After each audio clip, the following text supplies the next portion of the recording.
Commissioner. Today's your day. Not my day.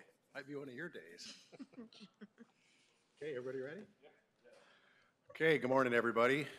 We're going to call to order the June 12th, 2013 Portland Development Commission Board of Commissioners meeting. Gina, could you call the roll, please? Commissioner Andrews? Here. Commissioner Dixon? Here. Acting Chair Molis? Here. Commissioner Strauss? Absent. Commissioner Wilhoit? Here. Thank you. Good morning, Chair Andrews. We're glad you can join us by telephone. We hope you're out working diligently in the field, we're sure. Sort of. Okay, the next item on the agenda is Commissioner reports. Commissioner Dixon, anything to share this morning? I had the honor of being able to attend the Fields Park grand opening last month, and so that was it marked the completion of the trio of parks in the district, and it also represents not only a new park for the residents in the neighborhood there, but also just for city residents, and it was a really important project here for our commission, and we were part of a public-private partnership with the Fields Park, and so it was an honor to be able to speak. There were children there and lots of different city leaders, and it was well attended, and so that was a great celebration, and nice to see some projects coming to an end here. Thank you. Commissioner Wilhoit. Oh, just a lot of breakfasts and lunches, but I did want to mention that I had a brief role in OHSU's Diversity and Inclusion Awards program on May 31st, and I mention that because we've had projects and partnerships with OHSU over the years, and there were a lot of community people in attendance, and it was nice to be able to talk about a strategic plan that ties very closely to what we're doing because of all the building on the south waterfront. So that, while not directly a PDC event, I'm always wearing a PDC hat. And in the conversations before and after the event, there was a lot of discussion about the projects on the south waterfront and building in general and what's going on in the area. And it always ties back to diversity and inclusion, and I think that's a shared mission for all companies that are looking at doing things the right way in the city. So that was a very uplifting event, and it had a lot of connecting the dots going on, so that's what I would report. Commissioner Andrews? Well, it's been a busy few weeks. First, John, thank you so much for stepping in and doing the acting chair job. It's great to know I can be out of town and we won't miss a beat. I think, as you guys know, we had our budget approved at City Council and had several meetings with council members clarifying and answering questions. Commissioner Dixon not only attended Fields Park, but she represented us on the podium, and she did her usual fantastic job. Thank you, Commissioner Dixon. Had an opportunity to meet with several principals that are working on projects around the city for us. And Patrick and I had an opportunity to meet with the neighborhood URAC chairs here last week and had a very good meeting. So, great couple of weeks, and looking forward to a great summer. Okay, thank you. I'll report on one event that I attended a week and a half, 2 weeks ago. It was the Northeast Portland Economic Development Summit that was held at the Oregon Convention Center, and I think there was close to 500 people in attendance. 400, yeah. 400 and some change. Very well attended, busy agenda. I wasn't able to stick around for the whole day, but lots of good speakers. They had work groups that were going to break out, and I heard good things after the conclusion of the event. So it's good to see that kind of activity, and I went out of my way to thank all the folks from the neighborhood that are participating and taking the time to volunteer in their neighborhoods to make them a better place to live. So with that, I will, one other thing I was going to report on that's of interest, I think, to the PDC is there's the county and the city is still trying to work with the legislature to try and find some funds to help complete the funding package for the Convention Center Hotel. and that'll be one of the end games in the budget as the legislature goes down the stretch the next few weeks. But that's something I've been working on, and I think would be a great benefit to Northeast Portland and to the entire city. So with that, I will turn it over to Executive Director Quinton for his report. Thank you very much, Acting Chair Mullis. Good morning, Commissioners. And it truly has been, make a list of everything that's gone on since our last board meeting. It's been a pretty extraordinary month, and I communicated to you, to the board a few weeks ago in an email, just 1 week in particular, but it's a busy time of year. I think I hope for everyone's sake that the summer mellows out a little bit. But as Commissioner Chair Andrews, not sure what to call him today, mentioned, we did have our budget was approved, and so another great job by our financial planning team led by Tony Barnes. You'll hear from Tony in a second or a few minutes on with the budget update. But Tony's got a great team, and the entire staff participates in the preparation of the budget as it rolls up to the full budget. So another great year, and we always measure that by the amount of drama that there is in the process. And I can safely say that in a year in which there was a lot of talk in the city about budgets, we didn't have a lot of talk, which means that was business as usual. So great job, but you'll obviously have that agenda item coming up.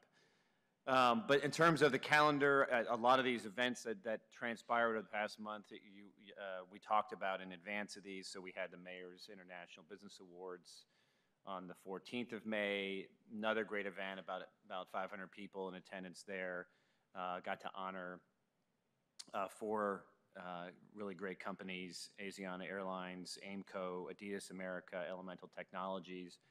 And in addition, the Oregon Consular Corps honored Lewis and Clark Law School for their international work, as well as Girding Edlund's Green Ambassador team, which does a lot of work in promoting our green development industry.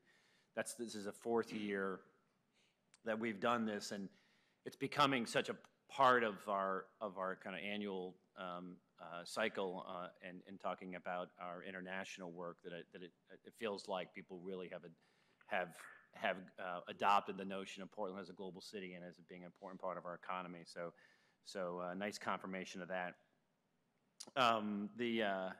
That same week, I actually had the opportunity to go with a business group, business delegation of about, I think it was almost close to 40 or 50 people to Washington, D.C. for about 48 hours, met with the entire delegation on a variety of issues. And while the list of issues was very long and the prospects for getting things done in DC these days really low, it was nice to be able to highlight the issues that were of importance to us, and to get a sense for where the rest of the business community sits in terms of federal policy issues. So a good 48 hours. The following week, or I'm sorry, the 2 weeks after that was really the week of a lot of extraordinary events that included the Northeast Neighborhood Economic Development Summit, and Commissioner Moles did a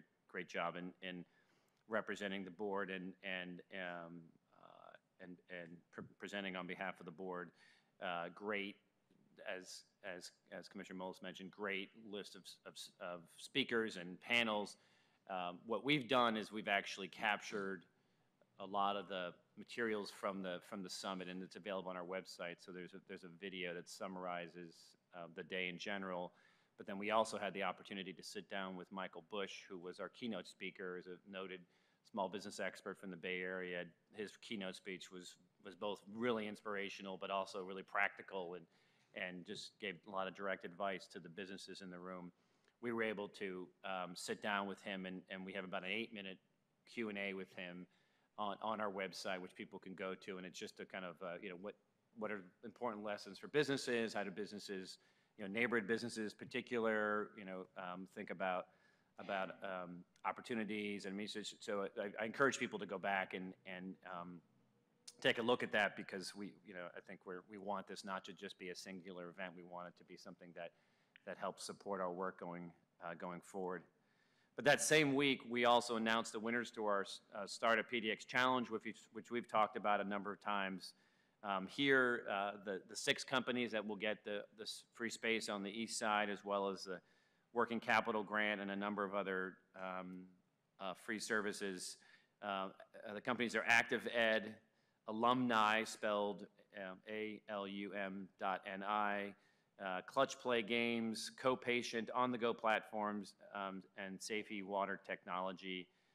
These companies are all now Portland-based, but the Alumni company actually relocated here from Israel prior to the competition, and then Co-Patient relocated from Boston prior to the competition. So we are beginning to attract both businesses and entrepreneurs to the city as a result of our initiatives. But all around that same time, we also unveiled our Tech Town Portland video, which is a video that we produced along with 11 startup companies and then our economic development partners at the state and the region.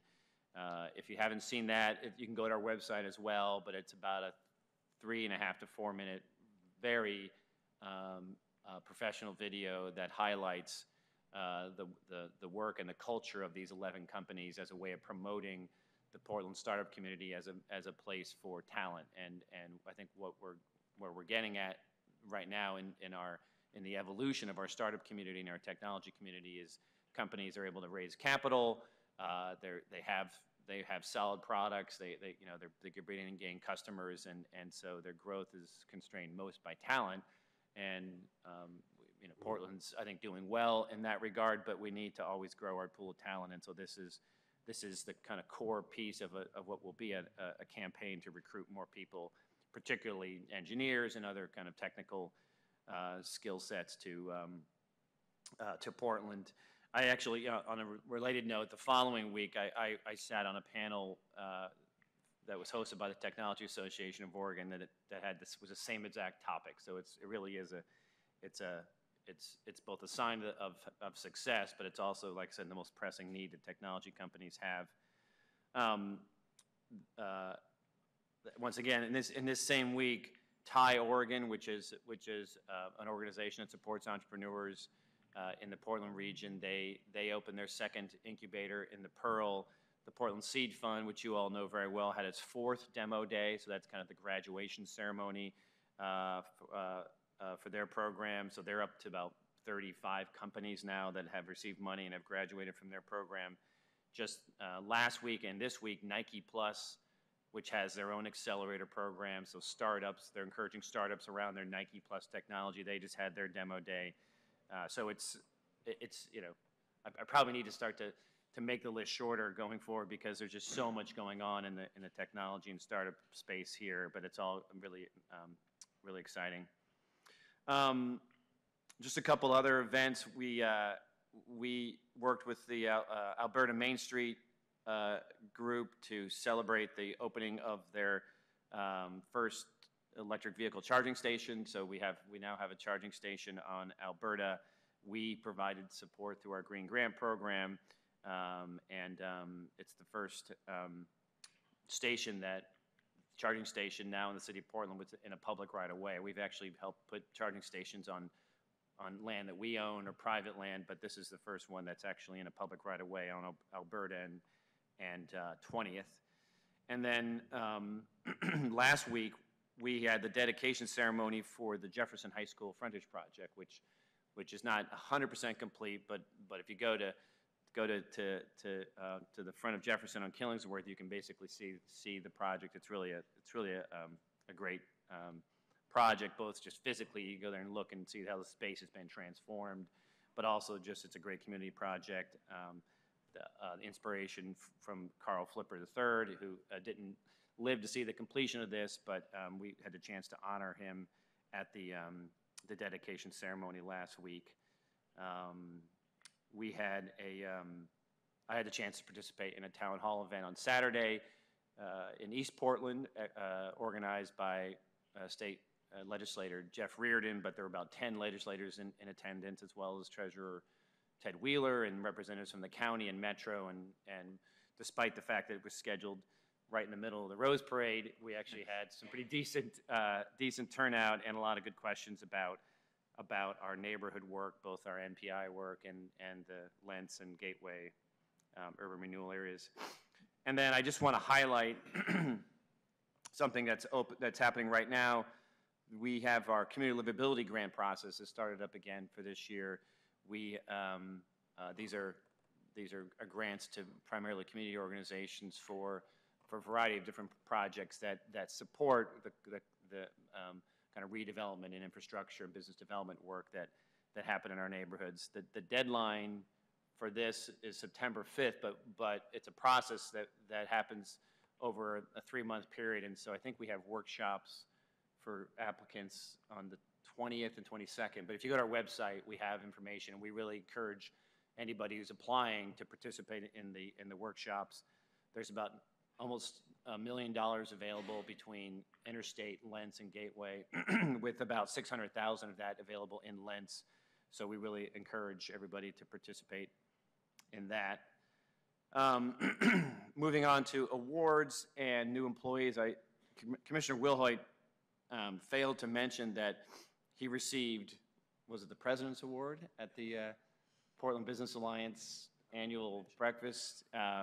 Well-deserved award for a lot of service, but was even more significant was that Commissioner Wilhoit stole the show at that event.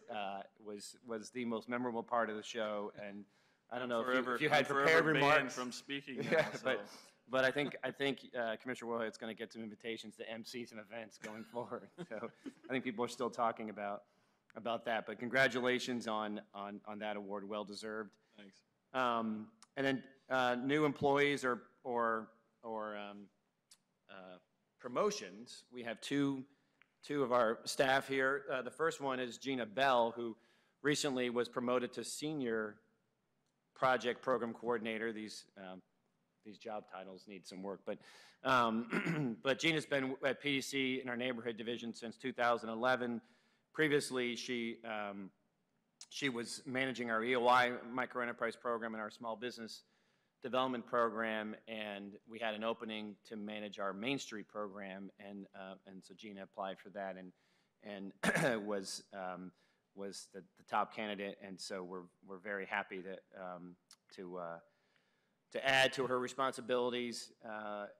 Gina, before she came here, Gina worked for a program called Adelante Mujeres was it in Forest Grove or in Hillsborough? Forest Grove. And then she's also been a Peace Corps volunteer in Paraguay. Gina graduated from Pacific University. She has served on the board of directors for the Oregon Farmers Market Association. In 2010, she was named one of 35 innovators under 35 by 1,000 Friends of Oregon. And on top of that, Gina just had a baby and just returned from maternity leave. So I think I have a busy life, but I can't even begin to imagine what Gina's life is like right now. She might fall asleep in the board meeting, but don't mind that. She's earned it. So She clearly needs more to do, huh? yeah, that's right. So congratulations, Gina. That's right.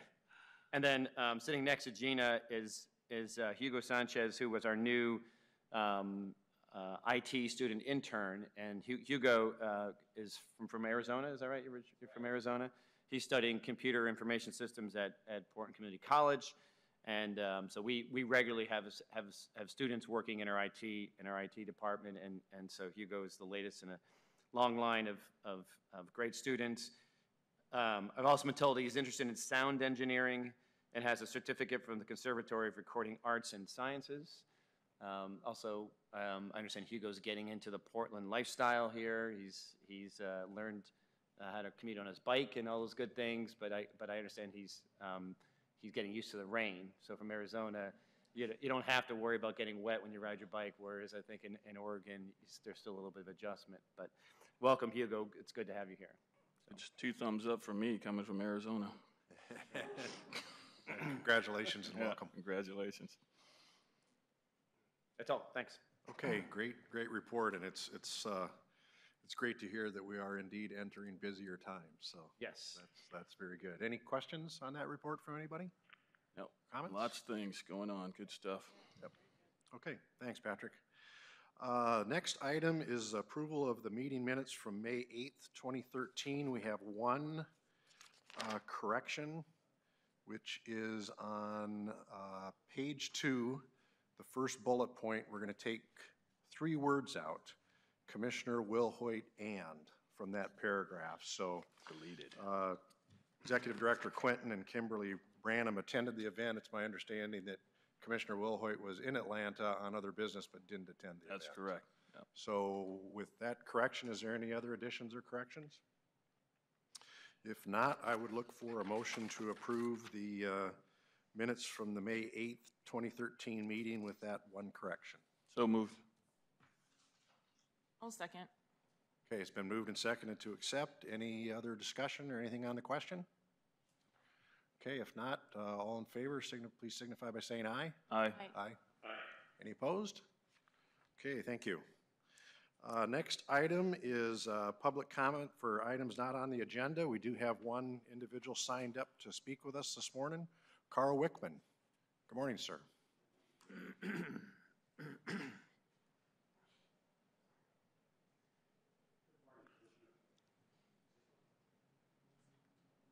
Thank you.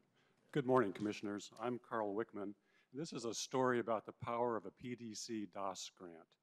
Last year, the Wickman Building Coalition partners, who are Rose Community Development, Southeast Uplift, Foster Area Business Association, Foster Powell Neighborhood Association, and the Mount Scott Arleta Neighborhood Associations, were awarded a DOS grant. The Wickman Coalition partners' goal is to preserve one of the most historic buildings in Southeast Portland and repurpose it to meet community needs. The Wickman Building is located in the Lentz Town Center urban renewal area at the corner of 64th and Holgate. It's zoned storefront commercial. In 1973, the Portland Library Association deeded the Arleta Library building and property to Multnomah County for the princely sum of $0. Not a bad investment for the county. It then became the headquarters for the Multnomah County Community Action Agency. In 1982, the building was named to honor Lee Wickman, an immigrant from Finland and an MCCAA founder and chairperson. This naming resolution resulted in the first government building in the state of Oregon to be named to honor a woman. And there's only 2 buildings of the 110 buildings in Multnomah County to be named for the woman. The other one is my mom's good friend, or was my mom's good friend, Gladys McCoy. What's the Wickman Building vision? The building would be owned by a new nonprofit corporation.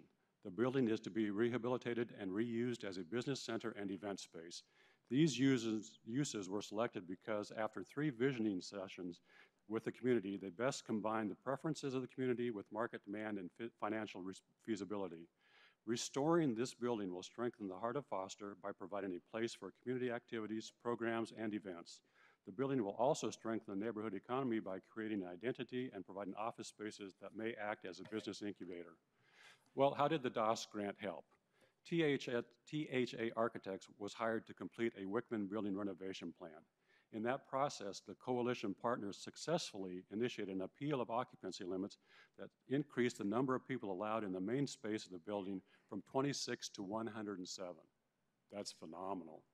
This increase makes the future reuse of the building more flexible and economically viable.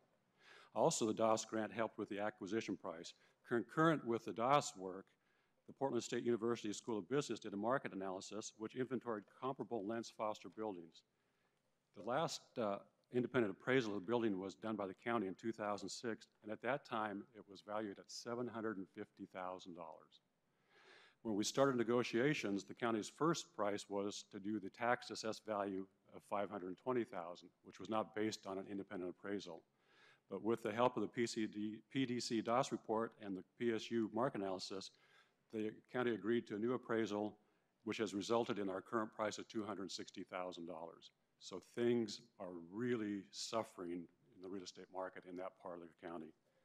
What are our next steps? We are currently looking for board members to serve on the capital campaign, building rehabilitation, program development, and governance committees. If you know of anyone who is interested in a project like that, please contact us.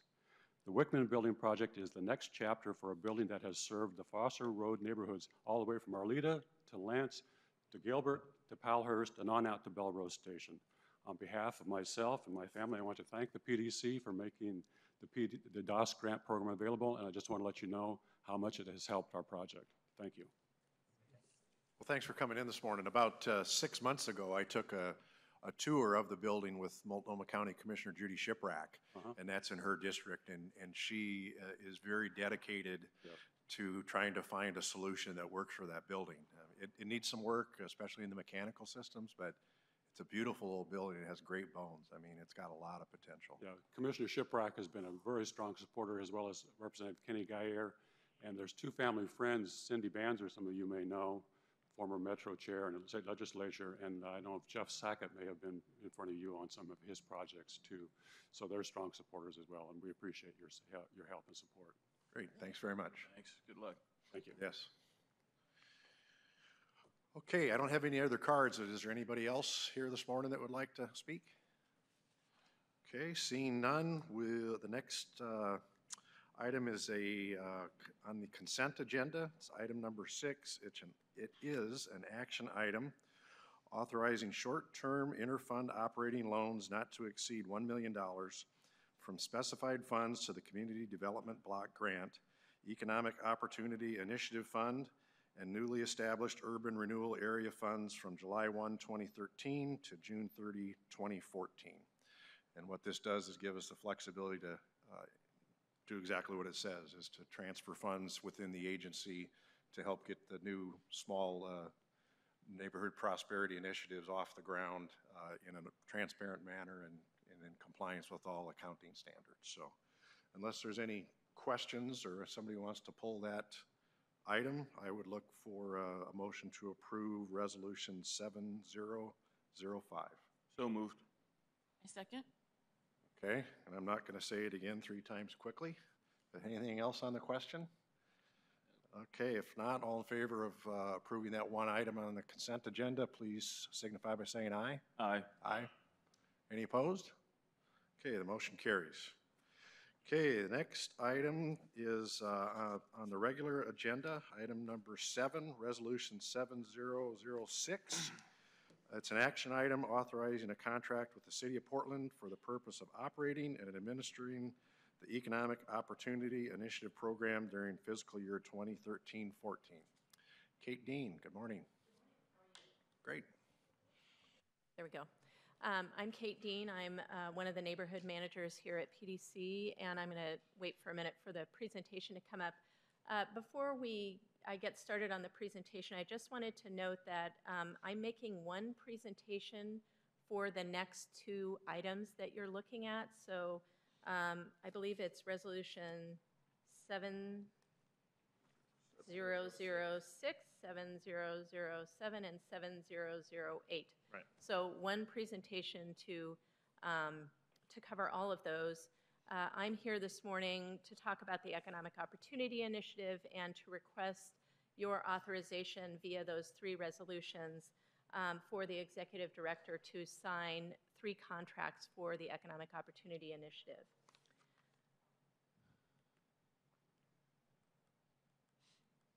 They told me this clicker would be working, so it's not, and we'll.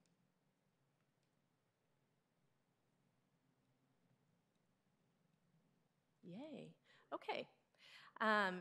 So as I mentioned, I'm here to talk about the Economic Opportunity Initiative. As you may remember, the Economic Opportunity Initiative is a program that was started at the former Bureau of Housing and Community Development in approximately 2005.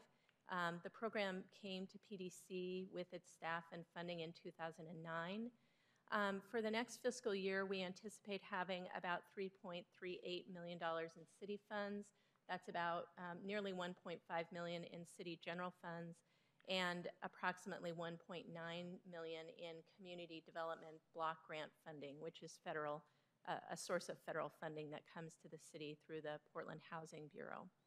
In addition to that, we also have $100,000 coming to us for workforce development from the Northwest Area Foundation and almost $57,000 coming to the City of Portland from Multnomah County. The goal of the Economic Opportunity Initiative is to raise the incomes of low-income individuals. Let me see. Yay, technology. So just to remind you, the Economic Opportunity Initiative has 3 elements: a youth workforce development element, an adult workforce development element, and a micro enterprise development element. Of the funds that are coming to the city, to PDC for administration of this program, I would just note that it's a total of, with both the city funds and the private funding, it's a total of $3.5 million. The CDBG funds, Community Development Block Grant funds, we will be putting all of that money into what we call program delivery, and that's really the direct delivery of workforce development or micro enterprise development services for individuals who are enrolled in those programs. The general fund then gets used somewhat for program delivery, but also for delivery of personnel services and our indirect, the cost of essentially administering that program.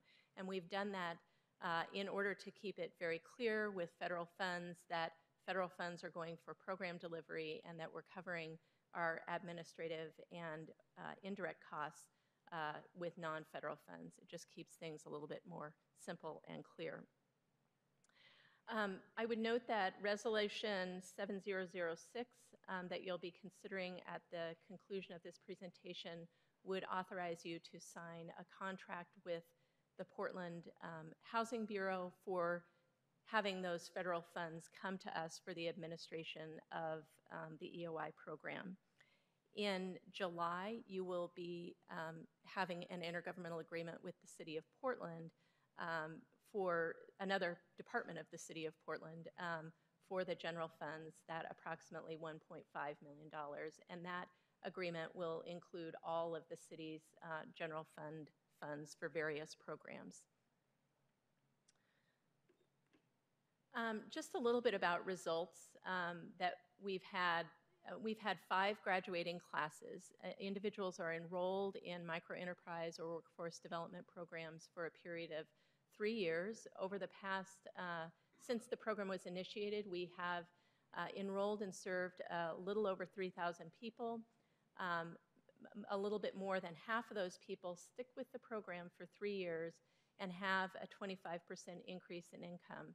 And I would just note that the individuals that are being served here are really people who have not had the advantages that many of us have had of a very supportive family. They have various barriers that may include drug addiction, alcohol addiction, homelessness, and other factors that have really make getting a job and staying with a job very, very difficult. So that success rate of a little bit more than 50% we think is a good success rate given the kinds of life barriers that individuals have had. I also wanted to note that that we have a really good track record with regard to equity. So approximately a little over half the people that are enrolled in our 3 programs are people of color, and our graduation rate retains that same graduation level for people of color.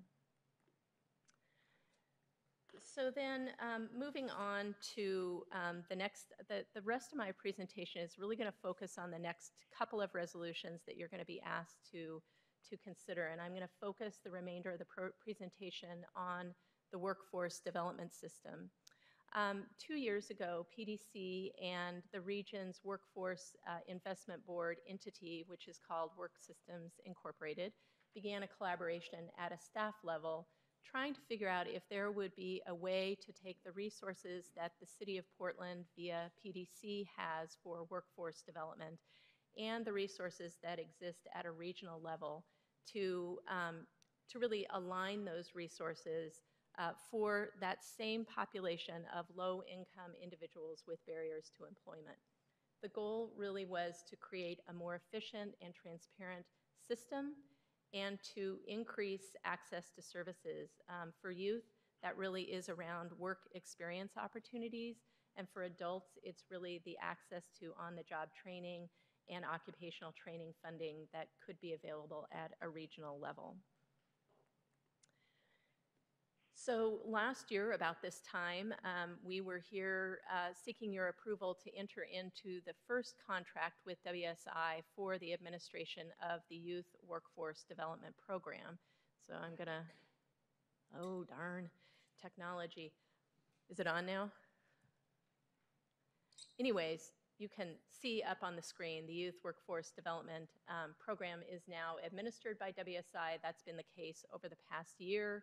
I would say that I am very pleased with the administration of the Youth Workforce Development System by WSI. I attend meetings. PDC has not just given up the administration of this program over to WSI without a lot of significant involvement. I meet frequently with the program manager and administrator. I attend monthly meetings with all of the providers who deliver the services. And we receive quarterly reports on performance and demographics and outcomes from WSI. We are now, this year, so that would be, I believe, Resolution 2007 that you'll consider in a moment, and then Resolution 2008. 70. First number is 7. 7007, I believe, is for youth. 7008 Correct. is for adult. Yep. And so this would be the first year that you would be authorizing WSI to administer the workforce development system for adults. We have worked over the past year, as we did when we transferred the administration to WSI for youth. We've really worked with them over a period of a year to work out what that system will look like, to do a solicitation for providers to deliver the services, and we will continue to have the same kind of involvement with WSI on the adult system that we have on the youth system. PDC will continue to directly administer the Microenterprise Development Program.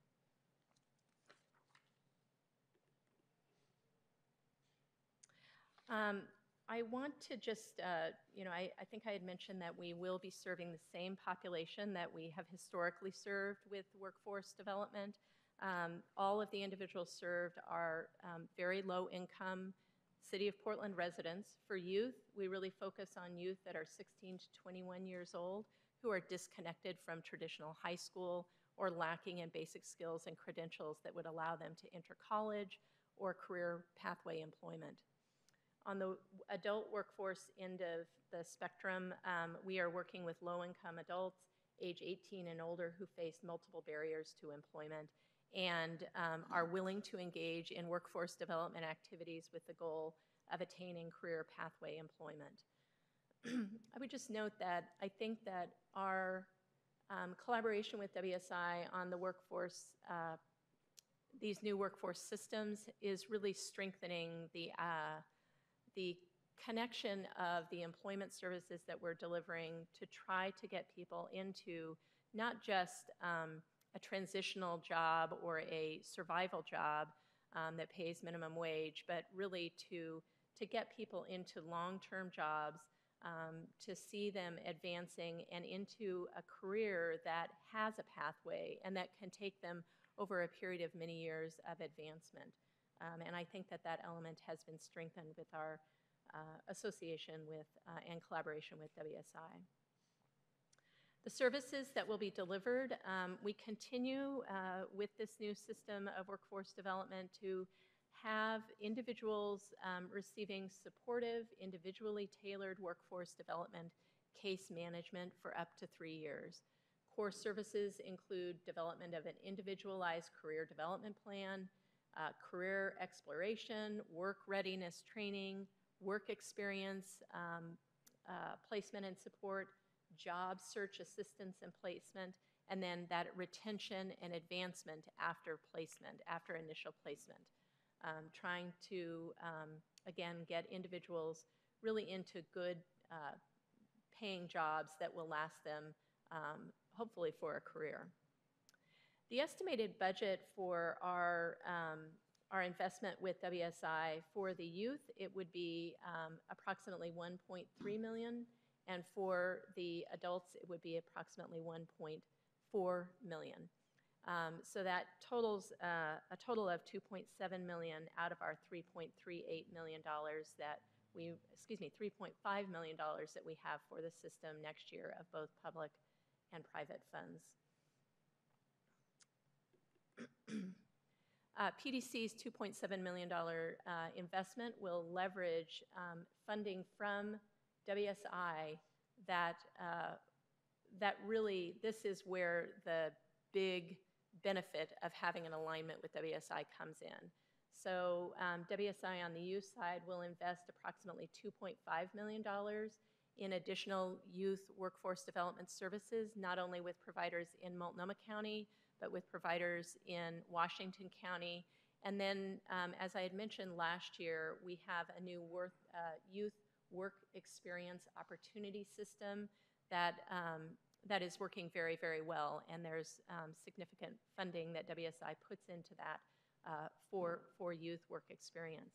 On the adult side, what we're really leveraging is kind of the most beneficial services are around workforce preparation, training, and employment services. But I would really note that on-the-job training resources and job training resources that are really crucial to attainment of career pathway employment. And so this $1 million is carved out of their system for individuals enrolled in the EOI program adults and prioritized for their use.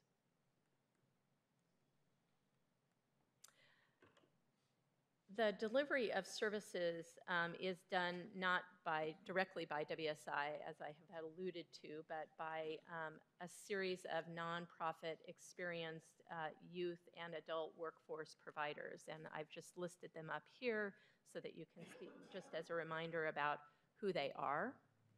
I'm going to go a little deeper on the adult providers. We did a new solicitation this year for these providers with WSI. The entities that prevailed in that solicitation are largely all the same providers that we had, or were all providers that we had under our previous adult system, although there are some new alliances and partnerships that have been brought to the table. I would note that up to the top, I would say the top 6 that you see here, 6 or 7 that you see here, are all primarily focused on general workforce development with vocational case management. The last 2, ERCO has and Oregon Trades have very industry-specific training programs that they're focusing on. Again, there will be that wraparound services for individuals, but it's, in the case of ERCO, they have a healthcare training program. In the case of Oregon Trades and Constructing Hope, they have a trades focus. The contracts that we would be signing with WSI will contain requirements for WSI to adhere to federal guidelines. As I had mentioned, we also have regular reporting of accomplishments, challenges, and outcomes. And we've developed, I think, a very good relationship and involvement with WSI on matters of policy and other matters of significance in the implementation of these 2 systems. Wrapping it all up, here are requested actions, and I'll try to get all the numbers right this time. So the first request, we're requesting the adoption of 3 resolutions by the board authorizing the executive director to sign contracts. The first one, 7006, would be the contract with the City of Portland's Portland Housing Bureau for the administration of the program overall. Again, that's to receive those federal funds for the administration of the program. Resolution 7007 would be the contract that we would have with WSI for the youth program, and then 7008 would be the contract that PDC would have with WSI for the adult program. I would finally note that that all of the resolutions contain 2 provisions that are in common. So we are still working with PHB to finally determine the amount of community development block grant funds that we'll get. We had both planned for an amount of about 1.9 million. It appears that Oregon is going to get a higher allocation, and there's some other negotiations we're doing that may result in us having as much as $500,000 more of CDBG than is in the approved budget. And so this, your actions here on all three will allow the executive director to sign contracts that are up to $500,000 more than the drafts that you're seeing right now. I would also note that these are like final drafts, and there may be some minor amendments to the contracts that are not substantial. If there is anything substantial that occurs between now and the signing of the contracts, we'll need to come back to you for your approval of those changes, and that would be the executive director in consultation with legal counsel about that need. But I don't anticipate the need for any of those changes. That concludes my presentation. Well, thanks very much. Very good and clear presentation, and thanks for rolling them all together, because indeed the two action items and the three resolutions are all intertwined, so we might as well just take them as the sum all together. So I guess I'll go to Commissioner Wilhoit first for any questions. Yeah, I'll just second Acting Chair Molis's comments. Always very thorough presentations, Kate, and we appreciate those. A couple of questions. We typically don't see money coming in from foundations to PDC. Can you kind of give us a little background on how Northwest Area Foundation funding came to this particular project? Right. Great question. The city, through the Bureau of Community and Housing Development, when the Economic Opportunity Initiative was first created, that the staff of that bureau reached out to the Northwest Area Foundation at its inception, and they actually have a pretty long funding history with the Economic Opportunity Initiative.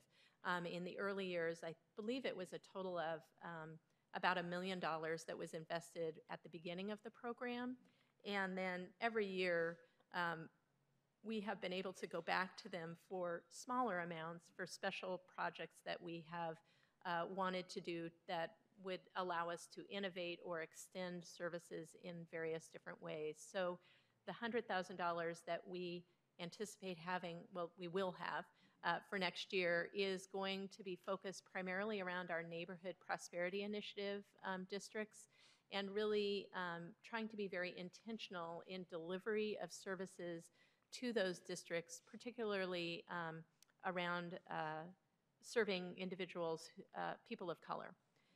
So that's where that money will go, and we're very appreciative, obviously, of that partnership with the Northwest Area Foundation. Okay. And second question I had, just for clarification, if you would flash up the revenue and the expenditures slide that you had a little earlier. Overall? Yes. And just to clarify once again, these programs obviously have a lot of personnel or some level of personnel services required in order to touch all the people that we're trying to touch. I was just looking at the indirect line, and maybe you can just kind of clarify a little bit for us generally what's in there and what's required to make this program successful. Right. So I would just note that that personnel services you see on the specific line that says personnel services, so that would fund a little bit of my time, and the person who is administering the micro enterprise and the youth and adult systems over at WSI. The indirect really is around just the fact of this is a rolled up indirect both for us and for WSI, and it really includes things like, you know, the building and the space, and so it's overhead, in other words. It's really overhead. Okay.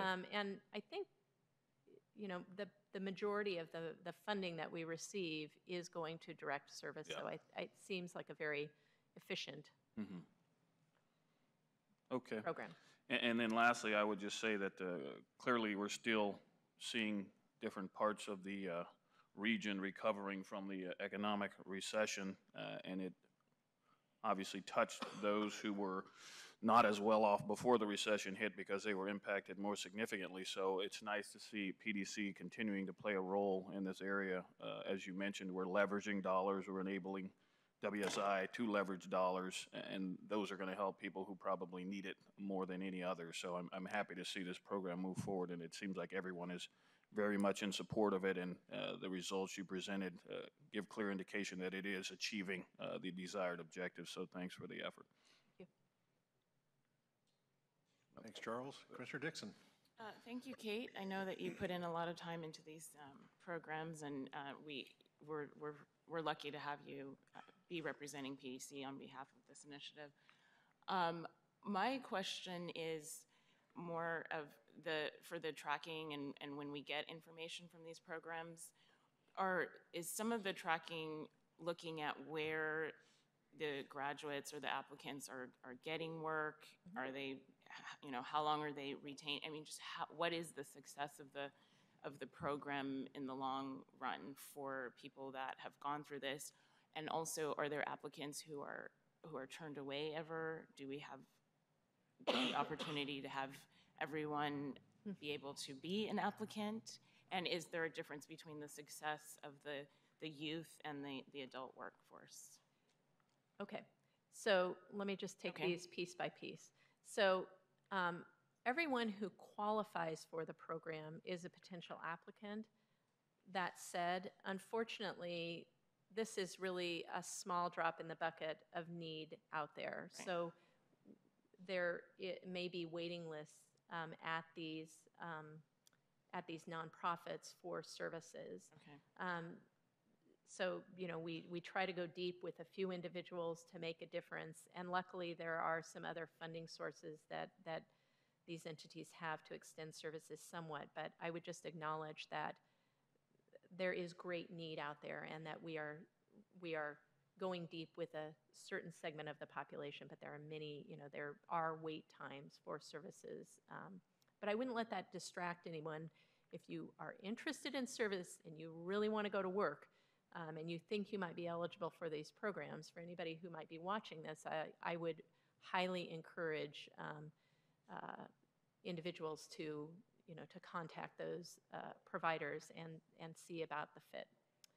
Second, on the performance, yes, we have very similar performance for adult and youth in terms of job attachment. I would just acknowledge that for youth, we're generally seeing a little bit lower entry wage and exit wage, and I think that's more just around, youth employment opportunities versus adult employment opportunities. So we see a little bit higher entry wage and exit wage for the adults, but what we've seen in our 3-year program is that the amount of wage gain is pretty similar for youth and for adult. In terms of pardon me, future tracking of longevity of employment. So we will continue to, we have the ability, particularly now working with WSI and with their collaboration with the Department of Employment to look at the individuals who are employed and to assess even, I believe, past a 3-year time frame. We haven't talked about that. WSI regularly will track 6 months after they exit the program, but if there's an interest, we can, start looking at what's the longevity of employment for individuals. Great, thanks. Okay, thank you. Chair Anders, any questions? No questions, but I wanted to thank Kate for what I think is an outstanding job, echoing my fellow commissioners. The EOI program came to PDC, Kate, 4 years ago? Yep. Yeah, 4 years ago with the merger of our housing department with the Portland Housing Bureau, and the City Council saw this as more of an economic development program than a housing program. And we ran it for, I think, the first 3 years exactly as it had been run by the Portland Housing Bureau. But as we saw the change in the economy and also the changing in funding, it became time to take a hard look at how we were running the program, and there needed to be change. And changes never comfortable for everyone. But I think with these actions today, we will have fully aligned the programs and made them more efficient, and we'll be able to serve more customers and provide a better program. So great job, Kate. Thank you very much. Thanks, and good history. Thanks for sharing that this morning. Thanks, Steve. Could you go forward one slide, please, Kate?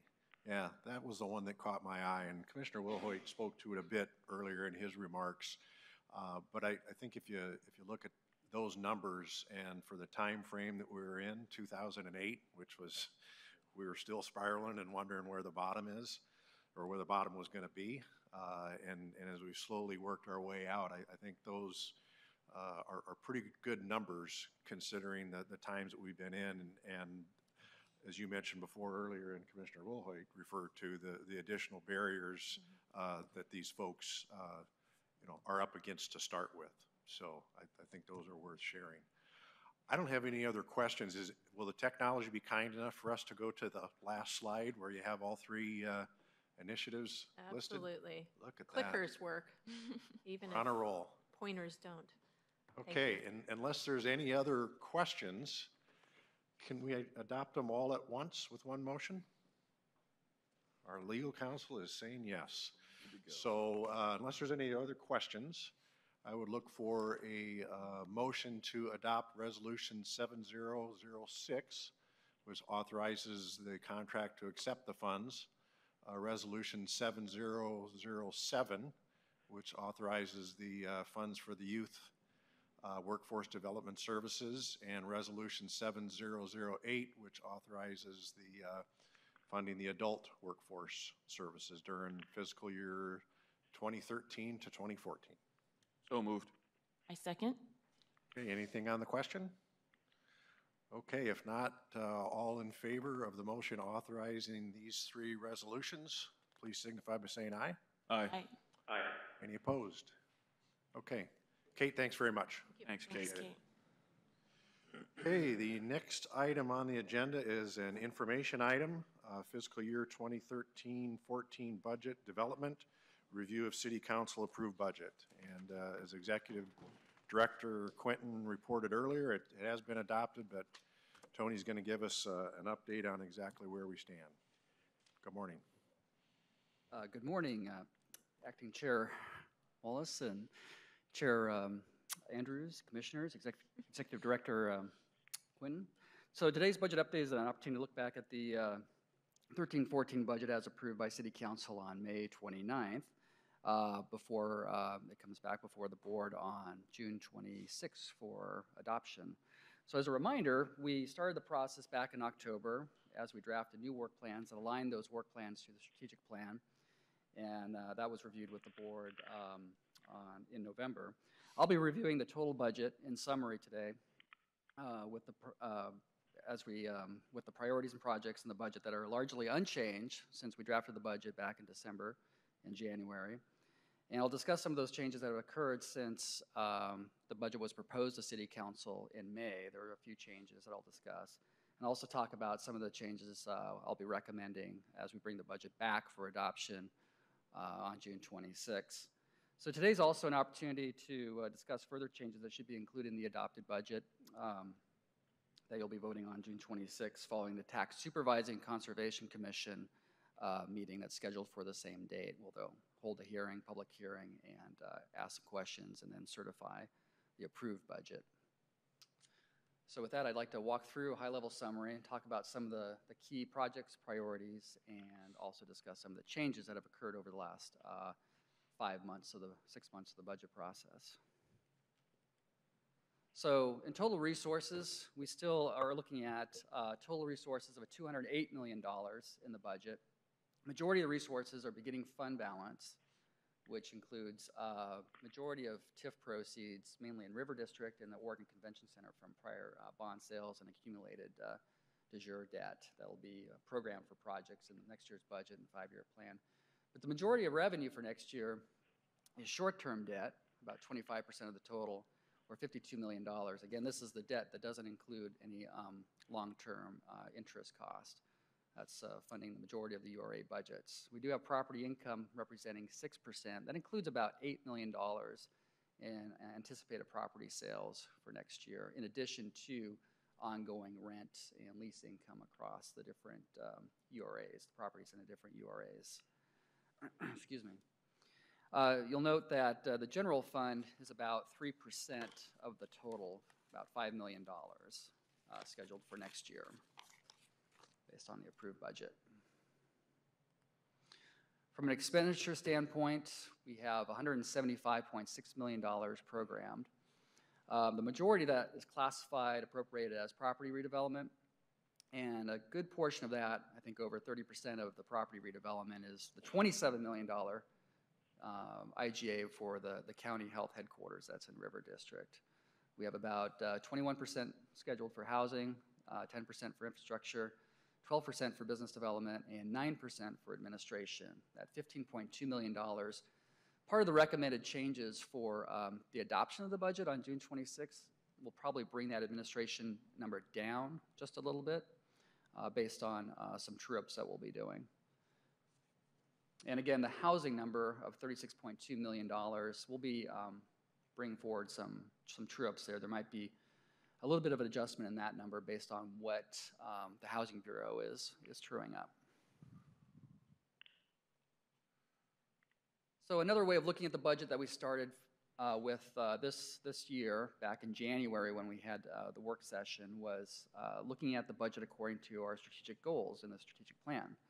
So when we take housing out of the budget, that leaves about $139.4 million in expenditures. That's divided up between urban innovation and vibrant central city, effective stewardship, neighborhood economic development, and traded sector. Again, the $27 million for the Multnomah County building in River District is included in that vibrant central city category, making up a good portion of that, that 55%.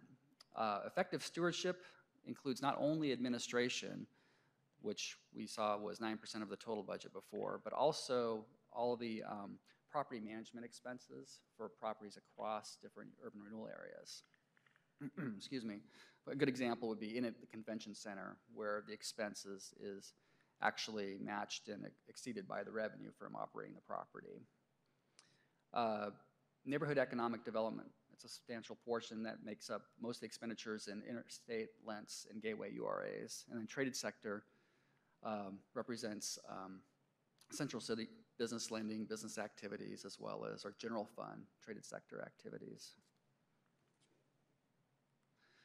Breaking down the numbers from that strategic goal a little bit more detail, you can see the different key areas of our strategic goals by strategic goal. So neighborhood economic development, we have about $5 million in non-TIF resources and another $22 million in TIF resources dedicated towards neighborhood economic development activities.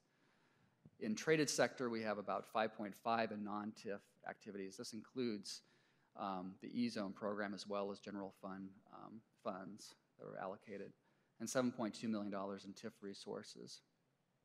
And then urban innovation and vibrant central city, it's all TIF resources, $77 million. Again, the $27 million for the Multnomah County is included in that total. And then there's effective stewardship. We saw that was 16% of the total on the last slide, $22 million. Includes all of our administration as well as property management expenses for the properties. So the next couple slides provide an overview of some of the key projects by Central City and neighborhood URAs. Looking at Central City, in Central East Side, we have Produce Row, the Startup PDX Challenge, Burnside Bridgehead. There's a Convention Center Hotel, the Veterans Memorial Coliseum, and Lloyd Eco District and OCC. In River District and Downtown Waterfront, we have funds dedicated towards the Old Town Chinatown Entrepreneurial District. In the Education URA, we have the Portland Streetcar Realignment, Jasmine Site Redevelopment. In North Mac, we have Collaborative Life Sciences Parking Garage, as well as the ZRZ Readiness.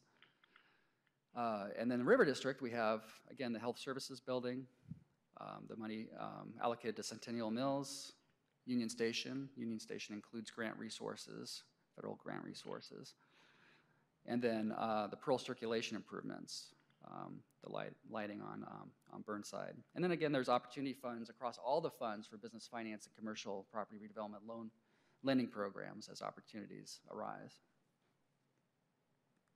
In the neighborhoods, Gateway, there's a Halsey-Weidler Commercial Corridor Investment Strategy, the Gateway Transit Center. Interstate, we have investments programmed for Dawson Park, Bridgeton Trail, the Killingsworth and Lombard Streetscapes, St. John's and Alberta Main Streets. In Lentz, we have Foster Woodstock Streetscape Project, Interfoster improvements, and the Foster Lentz Integration Partnership Investment Strategy, as well as Leach Botanical Gardens and Mercado.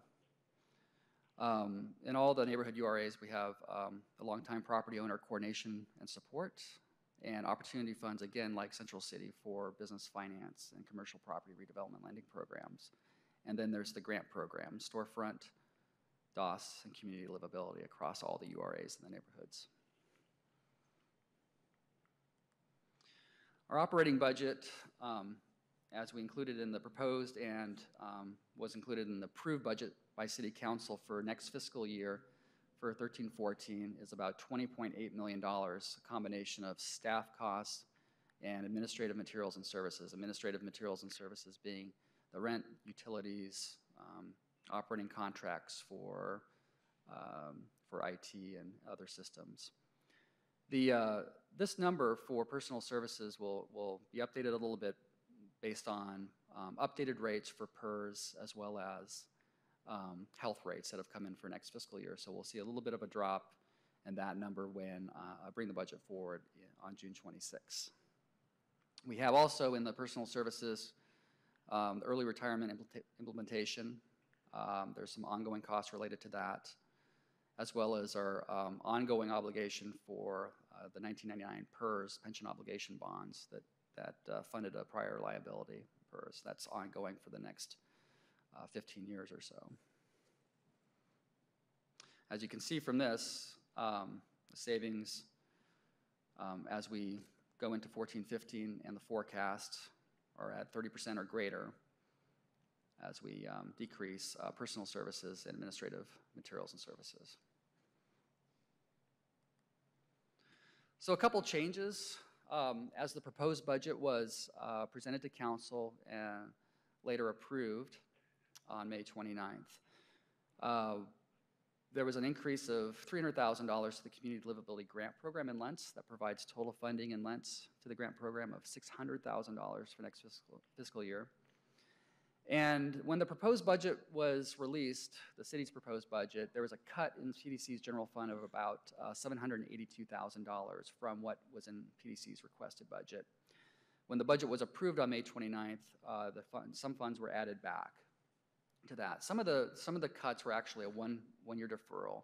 There's about $250,000 that is counting as a one-year deferral that should be included back into next year's allocation when we put this together. So this graph shows the change in the total general fund funding from the current fiscal year, the 12-13 revised, to the 13-14 requested. That was the budget that was before you in January, and then what was subsequently proposed and approved. So in total, from the current fiscal year, general fund funding is going down about $1 million. It's about 82% of the current fiscal year.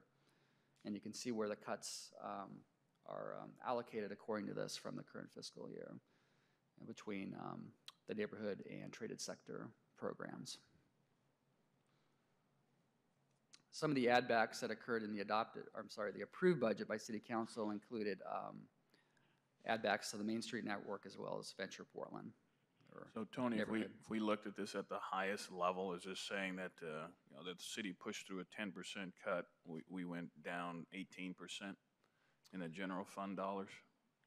Right, there was a larger reduction, but some of those cuts were one-year deferral that will be anticipated to be restored next fiscal year.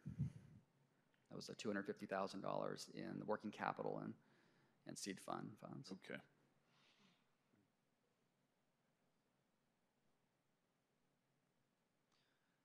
So for the adopted budget, they'll bring forward, the recommended changes they'll bring forward, there'll be some final updates to the Housing Finance and Development IGA based on our coordination with the Housing Bureau. There'll be update the budget estimates related to this housing support service contract. We still provide a certain level of service for property management as well as information technology to the Housing Bureau. We're wrapping up that contract right now for next fiscal year. And then we're going to be, as I mentioned, truing up the 13-14 personal services based on the updated PERS rate and health benefit rates, and also using the latest management proposal for going forward into 13-14 for the total compensation. And then finally, there's some minor updates to the insurance costs as we're allocating those between different properties and the different URAs, as well as our general insurance. So we're just making sure that we have the right amounts funded for next fiscal year as we review those. So that concludes my presentation, my overview. I'd be happy to discuss any other questions or changes. Okay, thanks, Tony. Chair Andrews, I'm going to give you the first opportunity on this because I think you spent the most time on it. So any questions or comments? Again, no questions, but I really want to thank Tony, Executive Director Quinton, and all of the staff that worked on this budget. With a new city commissioner and a new mayor, the presentations were at a little bit higher level, but when the city council approved the budget at the last city council meeting, they had nothing but positive things to say about both the transparency of the process as well as staff's ability to come back in a very timely manner with concise and complete answers to what are sometimes very, very complex questions. So once again, we have come through the process and maintained a very positive relationship with the city council. And despite the fact that we had to take some big cuts this year, everybody did, and we did get a lot of add back in the last piece. I'm confident that we're looking at a better economy in the future, and there will be more general fund available for our use in the future. Okay, well, thanks. And thanks again. I know you've put a tremendous amount of time into the process and provided good leadership for PDC, so that's greatly appreciated. Thank you. Commissioner Dixon. No, I don't have any questions either. Just, again, thorough presentation. I know this is a long process, and you're just always ready to answer questions and have really thorough reports. So thank you for all your hard work and all the staff that's been a part of this process, because it is long and you guys do a lot. And I really like how you come back and you bring presentations time and time again. So appreciate that. Thanks. Commissioner Wilhoit. Yeah, I will just say ditto with regard to Commissioner Dixon's comments. It's a challenging process and is very detailed, and it gets more clarified every year. So kudos to you, Tony, and the rest of the team for all the work you do. I don't have any specific questions, but I would like to ask, and you probably were going to, but I'd like to ask Director Quinton to kind of touch on the budget, where we are as an organization, and the impact of some of the cuts, in your opinion, what they're going to do to our ability to deliver what's expected of PDC. And just give kind of your own overview of where we are as an organization when you look at the budget that we're ending up with right now. You know, we've obviously done a lot of thinking and planning around our declining resources, and as the operating expense slide showed, you know, we continue to lower both our personnel costs as well as our overhead costs. So you know, we're managing in a declining resource environment. So to be thrown a curveball with a little bit extra in declining resources isn't as much a surprise for us as it is for, I think, for other bureaus and other agencies. I think we're already trying to figure out how to get our work done with fewer resources. So the broader budget trend is fairly predictable for us. General fund represents a small percentage, so what we really are managing around is our declining TIF base. The general fund dollars in particular, we will be able to maintain the staff support for these programs, but it's fewer program dollars that we have. So we would have less flexibility around some of the initiatives that we might have done in the past, but we can still maintain basically the same level of staff support. We've also moved money from that we have from things like our enterprise zone program whenever we have enterprise zone program participants, they pay 15% of their abatement back into a business development fund. We share part of that with WSI for workforce training, but we retain a piece for business development. We've backfilled some of that money, which is kind of its purpose. Its purpose is to support neighborhood businesses in and around the enterprise zones. So we've done things like that to try and backfill around it so that we don't lose momentum on the core programs that are funded by general fund. As Chair Andrews mentioned, I think the expectation is that revenues will go up on the general fund side. So I think we're hopeful in future years if it were the opposite, if next year we were to have another 10 or 20% cut again on top of that, then I think we'd be talking about staff and program cuts around or shifting staff away from general fund funded programs. I think this is a one-time event that we can absorb. If it's sustained, I don't think next year we'd have to change some things programmatically. But broader on the broader perspective, again, what's happening now is we've obviously planned around it, and within as you see up there, by the end of next fiscal year, we'll be a substantially smaller organization again. Obviously, a lot of pain to deal with that, but it does make us better able to deal with resource declines because we have fewer dollars going into staff and overhead. So, is that response? Yes, very much. Thanks. Yeah, and I'm glad you made that reference, and I was indeed going to give him that Sorry to opportunity take for. your No, that's perfectly fine. A very valuable overview. And I don't have any questions, Tony. I would just like to echo the thanks that have been stated earlier by my fellow commissioners. Chair Andrews, Executive Director Quentin, Tony, all the members of your team. 2 of them are in the room, Faye Brown, Catherine Kaminsky. I know there's a number upstairs of other folks upstairs that aren't here.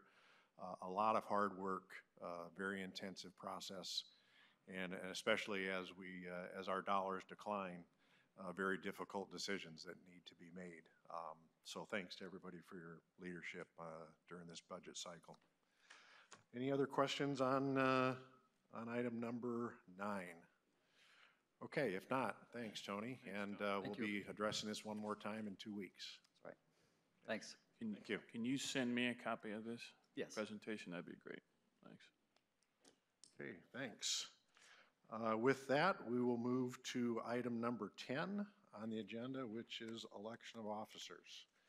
And so I will open nominations for the position of chair for the next year.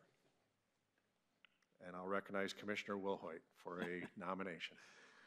Well, I am happy to nominate our existing chair, Chair Andrews, to continue in that role. I think anyone and everyone who's paying attention will acknowledge that he has fully embraced the totality of responsibilities relating to the chairmanship at PDC, and he has carried that responsibility admirably. So I'm happy to nominate Chair Andrews to continue in that role. Thank you. Is there a second? I second. Okay, it's been moved and seconded. Are there further nominations for chair? Any further nominations? Any further nominations? I don't know how, Eric's not here, so I don't know how formal we have to be, but. I did that's receive as a formal as very you can be. long letter on white paper. It was in a building trades envelope, but it wasn't signed, so I'll leave it alone. Good call. Nominations for chair are closed. And then one other officer that we need to elect, and that's the board secretary, correct? Well, I move that the current board secretary, John Mullis, be elected as secretary. Okay, is there a second? I second that. Okay, any further nominations? Any further nominations? Any further nominations? Seeing none, that is closed as well. Do we need a motion to cast a white ballot or acclamation for the 2 officers? Yes. Okay, so I would entertain that motion to accept Scott Andrews as chair and John Mullis as secretary for the upcoming year. So moved. Second. Okay, it's been moved and seconded. Anything further on the question? Okay, if not, all in favor, please signify by saying aye. Aye. Aye. Any opposed? Okay, thanks. And I would like to take this opportunity to echo Commissioner Wilhoit's comments earlier about Chair Andrews' service. So you've completed 3 years as chair and going on 4th, is that correct? Completed 4, going on 5. Oh, boy. Wow. Time flies when you're having fun, huh? Yes. Okay. Well, I know you spend a tremendous amount of time in this role and do a lot of extra work above and beyond to help make sure the agency continues to keep pointed in the right direction. So I know I really appreciate it. And I see even though you're not here, my fellow commissioners are nodding their heads. Yeah. So thanks very much, Scott. We appreciate it. Well, thank you, and especially all 3 of you for your support and the kind words today. Being a commissioner is a challenging position, and chair takes it to a slightly higher level. Slightly. But I know you are as proud as I am of what PDC has accomplished, not only in the last 4 or 5 years, but in the history of PDC. I don't think the city of Portland would be the Portland that we all know and love today if PDC had not been in existence for the last 50-plus years. We've got an incredible board, both diverse from a personal background as well as a business background, and I have really enjoyed working with all of you, and I don't look forward to any kind of a change, although change is inevitable. I'm also very proud of the executive team and the staff at PDC. The last 3 years in particular have been very difficult, and looking at our declining revenues in the future, there's still a lot of hard work to do. But when you look back at what we have accomplished, given the difficult economy and the decline in revenues, I think it's remarkable. And I want to thank everyone for everything that they've done. Okay, thanks for those comments, Scott. We appreciate it. Yeah. Any other business to come before the board this morning? No, it's, Chair Andrews touched on it, but I wanted to say that Director Quinton came in a very challenging circumstance, and given what we've had to face as an organization, I don't know that we could have done a more thorough job of taking a hard look at our resource base and the trend in that resource base and making some very difficult, and I mean very difficult decisions with regard to the structure of the organization and people-related issues. So I just wanted to second Chair Andrews' comment, and I would say that for the whole executive team, but I want to give particular note to Director Quinton, because he is wearing a heavy responsibility and fulfilling that responsibility in a manner that benefits the entire city. So I think that is worth saying, and even though Chair Andrews said it, I wanted to say it again because I really mean that. Appreciate that. Thank you. Yep. Yeah, thanks very much. Very, very appropriate comments. Anything else? Okay, if not, we will stand adjourned, and we'll see everybody again in 2 weeks. Yep. Thank you. Great job, Acting Chair Mullis. Thank you, Yes, John. very Beyond the good. acting.